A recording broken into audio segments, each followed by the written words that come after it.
What's up, everybody? Tom Pelissero here with Judd Zulgad on Wednesday, covering once again, Judd, the first place Minnesota Vikings. They're 3-1. Leslie Frazier talking again today about dividing the season into quarters, which is something you hear coaches do all the time. You're 3-1 in quarter one.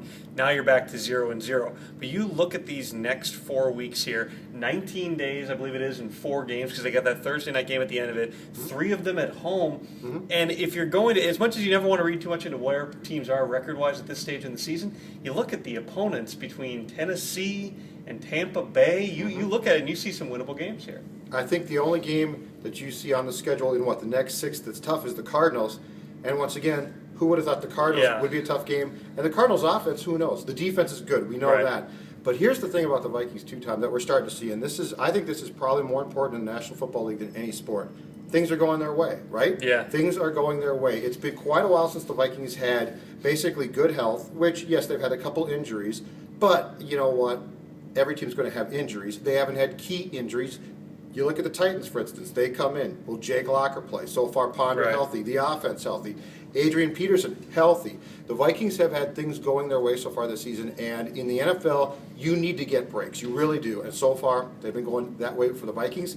Conversely, Packers, not so great. Saints, terrible. Vikings, good luck. Well, and that's not to chalk everything up to luck either. You make your own luck, and I think that the mentality they've come out and played with, the level of the execution the past couple of weeks has been very good. They've avoided bad penalties for the most part. If you take away that Jamarcus Sanford interference down the field, they really haven't hurt themselves with penalties over the past couple of games. They've come in with really good game plans, but the health thing is a big part of this. When you look at the fact that, okay, they've lost Aaron Henderson for a couple of games. He was out there practicing today. Mr. O'Raymond has missed 1 game, is probably going to miss a couple more. But Jamarcus Sanford stepped up and been fine. If he's forcing a turnover in every game, it'll be tough to take Jamarcus Sanford out of the lineup because he's doing that thing that they believed he could do last year, and he didn't. It looks like maybe he's taken a step forward. It's still a very small sample size, but you have reason to be encouraged. Marvin Mitchell, who replaced Aaron Henderson, barely even played the last game because they were in so much nickel, and Brinkley held up fine. You're not talking about losing your starting quarterback like Tennessee is this week with Jake Locker. You're not talking about not having Dwight Freeney and 3 of your starting offensive linemen like Indianapolis had.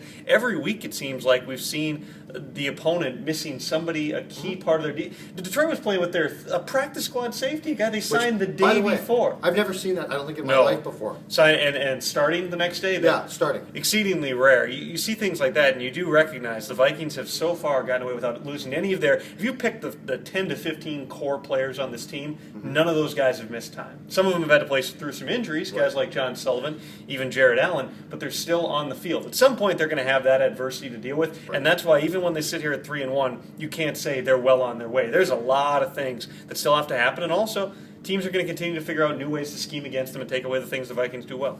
And the dynamic at 3-1 is this too, and I think we talked about this all through training camp, right?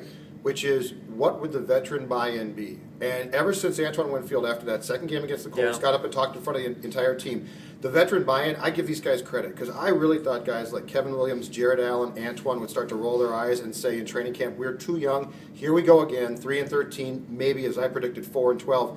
But they didn't. The veteran buy-in has been very high. And to Rick Spielman's credit, they have turned over that locker room so thoroughly. There's a lot of guys in that locker room who have no idea what transpired at Winter Park last year.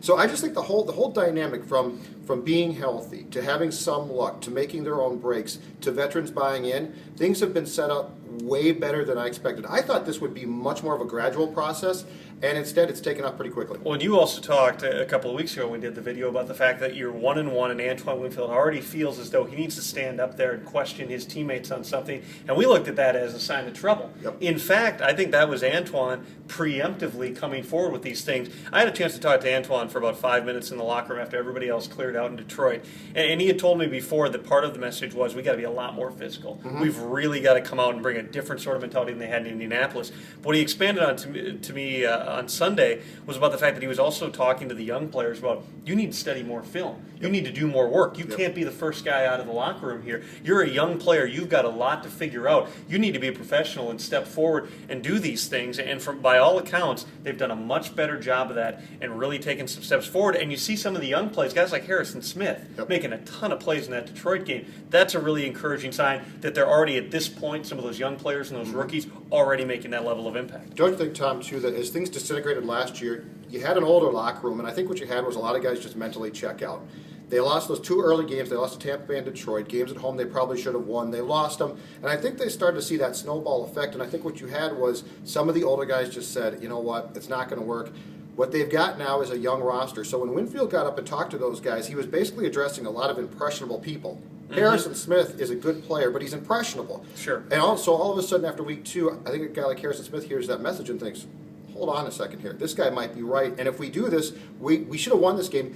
I think the way the Vikings looked at this year, and I didn't realize this would happen, was we should be 2-0. I think last year, that loss to the Colts would have been a here we go again problem. But because the locker room is so new, there are so many young players in the locker room, I think what they saw was, we're 1-1, we should be 2-0. There's no reason we shouldn't be 3-1. And defensively, whatever Winfield said, whatever happened from week 2 to 3, something changed. Because all of a sudden, the breakdowns that we saw in that 2-minute defense, when the Colts went right down the field, when Jacksonville went down the field, all of a sudden that stopped.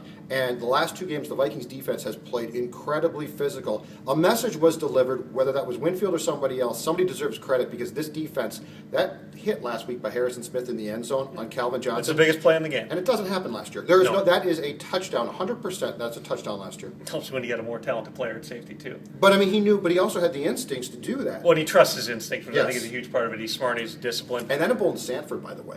In my opinion, Sanford doesn't play nearly as well as he did on Sunday without Smith, because I think he feels emboldened by seeing how aggressive Harrison Smith plays. I think Alan Williams, though, is not necessarily emboldened about leaving Jamarcus Sanford single high, because the one really negative play in that game was all of a sudden you fire Harrison Smith down to the line of scrimmage and they threw on him. There was no reason to do that the rest of the game. They stopped the Lions with the Lions running attack with a 6-man box. One more note on the Titans in their quarterback situation at this point. We can look at it and say Jake Locker is out, you're going to your second-string quarterback, but their second-string quarterback is Matt Hasselbeck, who's played a lot of games in this league, is a smart quarterback. You look at his numbers from a season ago, they certainly weren't great by any stretch, but they weren't awful either. This was clearly an organizational decision by Tennessee that we're moving forward. We're going to play the young player here. Matt Hasselbeck going up against the secondary, it'll be interesting. It's a different sort of a test, but all of a sudden you can't look at it, you can't take anything for granted. That's the biggest thing here. You can't say, boy, they're 3-1. Well, this team's inferior to the last 2 teams. Right. Well, everyone would have looked at the Vikings the past 2 weeks and said they're inferior to San Francisco and Detroit. Correct. There are no easy games in the NFL. Chris Johnson got himself going last week. We'll see if he's able to carry that forward, not like last year where he had the one big game and then went right back in the tank again. And that's why the Titans, with the Titans game coming up, the Vikings message, as cliched as it is now, what Frazier has sold to them and they're buying in is one game at a time. Because you could look at that schedule. You realistically could look at that Vikings schedule if you're the Vikings right now sitting there at 3-1 and say, 6 wins, pretty quick. Frazier won't let them do that. And you know what? Plenty of credit to Les Frazier, too, because he's done a heck of a job. We questioned a lot of things about this team last year, and Frazier, as a head coach, I thought there was no way on God's green earth they'd be sitting there at 3-1 right now, and a credit to Frazier for being 3-1. Also, Washington that following week on the road. Leslie Frazier's got 2 of his, whatever it was, 6 wins prior to this season. It's all Washington. We're in that building, but a much different team now with Robert Griffin III. Yep. Can't afford to lose at home in the NFL. That's going to be a big part of this as well. And so far, they're 2-0. He's Judd. I'm Tom. Full Vikings coverage, as always, at 1500ESPN.com. We will see you.